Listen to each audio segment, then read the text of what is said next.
അങ്ങനെ ഭക്ഷണത്തിൻ്റെ കൂട്ടായ്മയെപ്പറ്റി വളരെ വിശദമായി പ്രതിപാദിക്കുന്ന 2 പുസ്തകങ്ങളെപ്പറ്റി ഞാൻ പറയാം.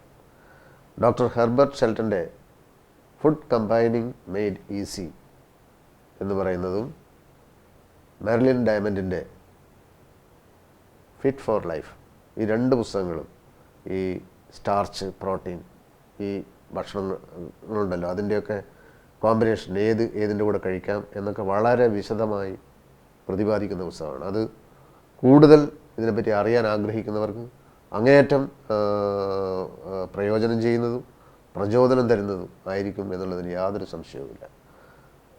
ഇനി നമുക്ക് ആരോഗ്യകരമായ ജീവിതത്തിൻ്റെ വാതിൽ തുറക്കാനുള്ള 4ാമത്തെ താക്കോൽ, അത് എന്ന് പറയുന്നത് മറ്റൊന്നുമല്ല, കുറച്ച് മാത്രം ഭക്ഷണം കഴിക്കുക എന്നുള്ളതാണ്. ഇതൊന്നും പെട്ടെന്ന് ആളുകൾക്ക് ദഹിക്കുന്ന വിഷയമായിരിക്കില്ല. ഭക്ഷണം എന്ന് പറയുന്നത് പലപ്പോഴും ഒരു എൻ്റർടൈൻമെൻറ്റാണ്, പലപ്പോഴും ഒരു ആവേശവും കൂടിയാണ്. ചെറുപ്പത്തിൽ എനിക്ക് ഓർമ്മയുണ്ട്, നമ്മളെ നാട്ടിൽ ഞങ്ങളൊക്കെ കിട്ടാട്ടെന്ന് വിളിക്കുന്ന മാക്കുറ്റി കൃഷ്ണൻ എന്ന് പറയുന്നയാളുടെ ചായക്കടയുടെ മുമ്പിൽ എത്തുന്നതായിരുന്നു വളരെ നമ്മളെയൊക്കെ പ്രലോഭിപ്പിക്കുന്ന, ആവേശം കൊള്ളിക്കുന്ന ചില സ്മെല്ലൊക്കെ അവിടെ നിന്നുണ്ടാകും.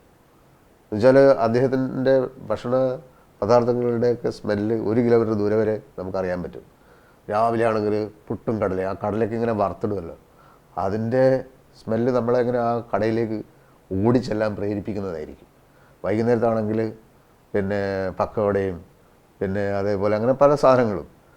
അങ്ങനെ ശരിക്കും പറഞ്ഞാൽ ഇത്തരം പ്രലോഭനങ്ങൾ പ്രത്യേകിച്ച് ചെറുപ്പകാലത്തുള്ളതാണെങ്കിൽ അത് നമ്മളിങ്ങനെ വളരെ വർഷങ്ങളോളം അതിങ്ങനെ ഒരു ഓർമ്മയായിട്ട് നമ്മളിങ്ങനെ പിന്തുടരും.